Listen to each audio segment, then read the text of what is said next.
গ্রাম হচ্ছে এক অপরূপ সৌন্দর্যের নীলাভূমি, যেই সৌন্দর্যের কোনো তুলনা করা যায় না বা শেষ হবে না তুলনা করলেও।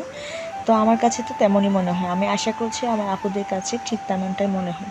গ্রামের সৌন্দর্য, চারিদিকে সবুজ শ্যামল গাছপালা আসলেই মানুষের মনকে অনেক মুগ্ধ করে তোলে, মানে যা দেখার শেষ নেই, মানে আর কি বলবো, সৌন্দর্য শেষ করা যায় না, ঠিক তেমনটাই।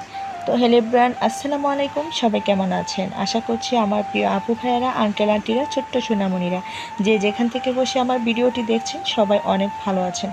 তো আমরাও বেশ ভালো আছি, তবে খুব একটা ভালো নেই। দেশের যে অবস্থা, এই অবস্থাতে আসলে কি বলবো, সবারই মন মানসিকতা অনেক খারাপ। তারপরও দেখা গেছে যে কিছু ভালো কাটানো মুহূর্ত বা কিছু খারাপ মুহূর্ত সব কিছুই শেয়ার করি আপনাদের সাথে, সেই জন্য আজকে ভিডিওতে মানে কিছু দৃশ্য দেখানো। গ্রামীণ জীবনযাপন, আর গ্রামে এসেছি আমি হঠাৎ করে আমার জ্যাঠাকে দেখার জন্য। তো আমার জ্যাঠা অনেক অসুস্থ, সেজন্য গ্রামে চলে এসেছি। তো 2 দিন থাকবো, বেশি থাকবো না, তারপর হচ্ছে চলে যাব।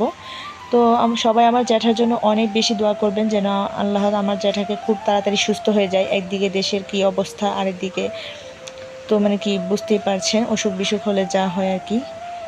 তো যাই হোক, এই যে গ্রামে এসে হচ্ছে সকালবেলা ঘুম থেকে উঠে পুকুরে মাছ ধরা শুরু করে দিয়েছি। এত পরিমাণে মাছ মানে ধরতে ভালো লাগে। তো অতীতে সেই কথাগুলো মনে পড়ে যায় পুকুর দেখলেই, কারণ ছোটোবেলায় এখানে কত মাছ ধরেছি, কত সাঁতার কেটেছি, গোসল করেছি। তো সেগুলো তো আর ভুলতে পারি না, গ্রামের পরিবেশে যেহেতু বড় হয়েছি। তারপর হচ্ছে একটা সময় শহরে এসে আসলে এগুলো মিস করি খুব। তারপরও দেখা গেছে যে অনেক দিন পর অতীতের কিছু স্মৃতিচারণ করতে চাইছিলাম। তো যাই হোক, কিছু কিছু করতে পেরেছি আর আপনাদের সাথে সেটাই শেয়ার করেছি। আশা করছি আপনাদের কাছে অনেক বেশি ভালো লাগবে। আর যদি ভালো লাগে তাহলে প্লিজ আপু ভাইয়ারা, আপনাদের কাছে ছোট্ট একটা রিকোয়েস্ট, ভিডিও শুরুতে পুরো একটা লাইক দিয়ে আমার সাথেই থাকবেন আশা করছি। তো এই যে আমি আজকে হচ্ছে সজনা পাতা উঠাবো, আর এই যে সজনা গাছে অর্ধেক ডাল হচ্ছে আমাদের ক্ষেতের মাঝখানে।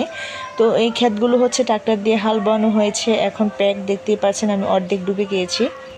তো একটা সময় হচ্ছে এরকম হাল বোয়া খেতে কত যে মাছ ধরেছি, আমার পায়ের কাছেই কিন্তু অনেক মাছ ছিল। তবে এগুলো ছোট ছোট, এখন মানে দেখে ভালো লাগে, তবে একা একা আসলে ধরতে ভালো লাগবে না। তো যাই হোক, আমি এই যে সজনা গাছ থেকে সজনার পাতা উঠাচ্ছি, কারণ এখন দেখতে পারছি ইদানিং সজনার পাতা খাওয়াটা এত পরিমাণ মানে ভাইরাল হয়েছে, সবাই খাচ্ছে সজনা পাতা। তো আমি ভাবলাম যে আমি আর মিস করব কেন, আমিও খেয়ে দেখি কেমন লাগে। তবে এই শাকটা আসলে সত্যিকারভাবে অনেক উপকারী একটা শাক। তো সবাই বলেছে, আর যারা যারা খেয়েছে তারা বলেছে না অনেক বেশি ভালো লাগে খেতে। তো যাই হোক, ছোটোবেলায় খেয়েছি, তো বড় হয়ে আসলে ওরকমভাবে খাওয়া হয়নি। তো একটা সময় ছোটোবেলা অনেক খেয়েছি, কিন্তু তখন এই কথা আর মনে নেই। তো যাই হোক, এই যে দেখতে পাচ্ছেন খুব কষ্ট করে প্যাক কাদার মধ্যে দাঁড়িয়ে শাকগুলো পারছি। তো যারা যারা আমার ভিডিওটি দেখছেন প্রিয় আপু ভাইরা, আপনাদের কাছে যদি একটু হলেও ভালো লাগে ভিডিওটি, তাহলে প্লিজ একটা লাইক করে দিতে ভুল করবেন না। আর যারা একদমই নতুন, প্লিজ চ্যানেলটাকে সাবস্ক্রাইব করে দিয়ে পাশে থাকা বেল আইকনটি বাজিয়ে দেবেন, এতে করে আমার দেওয়া ভিডিও আপনাদের কাছে খুব সহজে পৌঁছে যাবে। তো এই যে আমার শাকগুলো পাড়া হয়ে গেছে, আর এদিক থেকে আমার পায়ের কাছে ছোট ছোট অনেক মাছ ছিল। তো যেগুলোকে আমি একটু নেড়েচেড়ে দেখছিলাম, কারণ এত ছোট ছোট মাছ আবার হাত দিয়ে ধরাও যাবে না। তো এগুলোকে আসলে জালি বা পানি ছেঁচে তারপর হচ্ছে ধরতে হয়। তো যাই হোক, এই যে আমার অর্ধেক পা ডুবে গিয়েছে প্যাকের মধ্যে, আর এখন হচ্ছে অলরেডি আমি ওঠার চেষ্টা করছি। তো কোথা দিয়ে উঠবো সেটাই বুঝতে পারছিলাম না। তো যাই হোক, শেষ পর্যন্ত উঠতে পেরেছি। আর এই যে দেখতে পাচ্ছেন সবুজ সবুজ সুন্দর শাকগুলো দেখতে কত ভালো লাগছে, আমার কাছে তো অনেক ভালো লাগছে। সজনে পাতা আসলে এমনিতেও দেখতে অনেক বেশি সুন্দর আর অনেক বেশি সবুজ। তো এটা কিন্তু অনেক রোগের একটা ওষুধ। আর এখানে হচ্ছে এই শাকগুলো খাওয়ার ক্ষেত্রে ডায়াবেটিস যাদের আছে তাদের জন্য অনেক বেশি উপকার। তো শাক ওঠাচ্ছিলাম আর সবাই দাঁড়িয়ে দাঁড়িয়ে দেখতেছিল। আর এদিক থেকে হচ্ছে আমরা চলেও এসেছি, এসে দেখি যে আমাদের গাছে একটা মৌচাক বেঁধেছে। তো অনেক বড় একটা মৌচাক হয়েছে, আর এখানে প্রায় প্রত্যেক বছরই মৌচাক চাক বাঁধে আর কি। তো এটাকে আবার মানে মধু সংরক্ষণ করা হয় এখান থেকে কিছুদিন পর পর। তো যাই হোক, মৌচাকটা দেখে ভীষণ ভালোই লাগলো, অনেক দিন পর যেহেতু দেখেছি সেজন্য বলছি। আর এদিক থেকে হচ্ছে কচু শাক উঠাচ্ছি, এই যে দেখতে পাচ্ছেন সবুজ শ্যামল কচু শাকগুলো দেখে ভীষণ খেতে ইচ্ছে করছিল।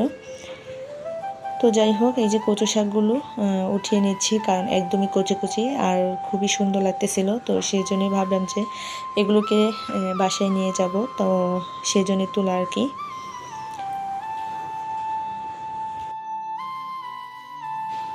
আমাদের বাসার সবাই কচু শাক অনেক বেশি পছন্দ করে, আর সেই সঙ্গে আমার তো কোনো কথাই নেই। আসলে কচু শাক অনেক বেশি ভালো লাগে। কচু শাক ভর্তা, কচুর ডাগা ভর্তা বা রান্না চিংড়ি দিয়ে, ইলিশ মাছ দিয়ে, এগুলো আমার কাছে অনেক বেশি ভালো লাগে। সেই জন্য আসলে কচু শাক দেখলেই লোভ সামলাতে পারি না। তো আমার কোন কোন আপু ভাইরা কচু শাক পছন্দ করেন প্লিজ কমেন্টস করে জানাবেন কিন্তু। আর এই যে দেখতে পাচ্ছেন পুকুর পাড়ের উপরে কত সুন্দর একটা পেয়ারা গাছ হয়েছে, আর এখানে আমরা সবাই মিলে চলে এসেছি পেয়ারা খাওয়ার জন্য।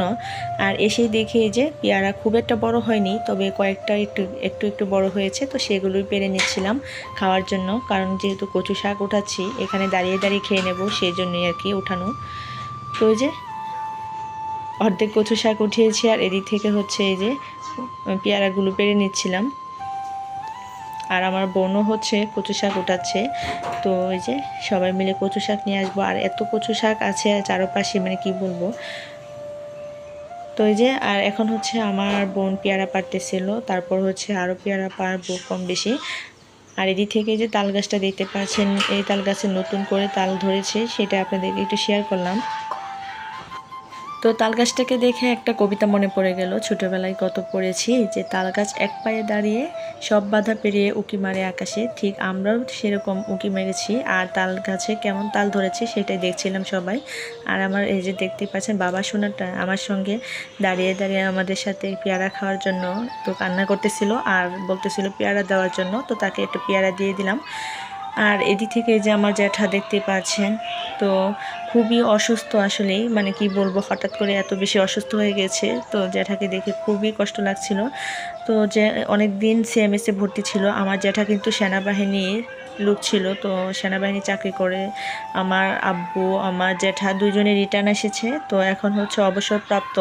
তো হঠাৎ করে অনেক অসুস্থ হয়ে যায়, আর এত অসুস্থ মানে খেতে পারছে না একদমই, মানে হেঁটে যেতে পারছে না, অনেক বেশি অসুস্থ। সেজন্য আমার ছোটো বোন হচ্ছে খাইয়ে দিচ্ছিল, তো ছানা পায়েস খাওয়াচ্ছে আর আম খাওয়াচ্ছে। তো ওই যে দেখতে পাচ্ছেন অনেক বেশি অসুস্থ হয়ে গেছে, আর সবাই বসে এখানে জ্যাঠার পাশেই দেখতেছিলাম জ্যাঠাকে।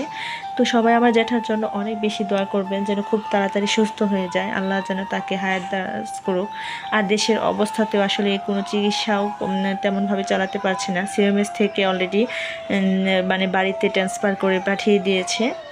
এখন বর্তমানে আসলে কোনো চিকিৎসা চলছে না, কারণ মানে রিপোর্ট পাওয়া হবে, তারপর হচ্ছে চিকিৎসা চলবে।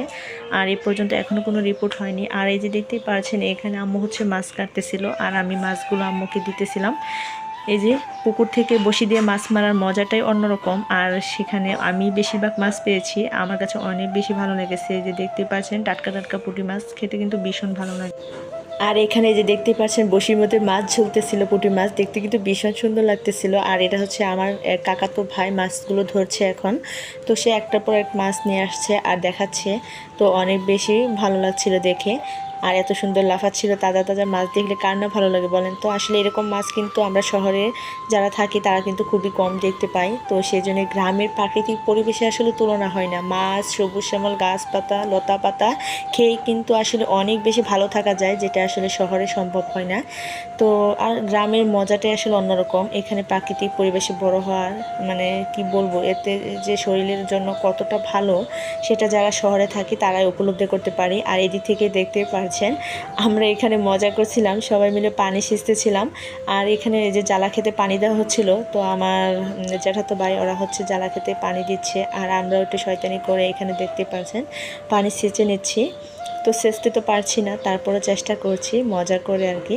আর এদিক থেকে বাচ্চারা গোসল করার জন্য পুকুরে নেমে পড়লো। আর এই পুকুরটা অনেক বড় একটা পুকুর, তো এখানে সবাই গোসল করে। তবে অনেক দিন থেকে এই যে পুকুরটা পরিষ্কার করা হচ্ছে না, তো বৃষ্টি হয়ে গাছ হয়ে গেছে একদমই।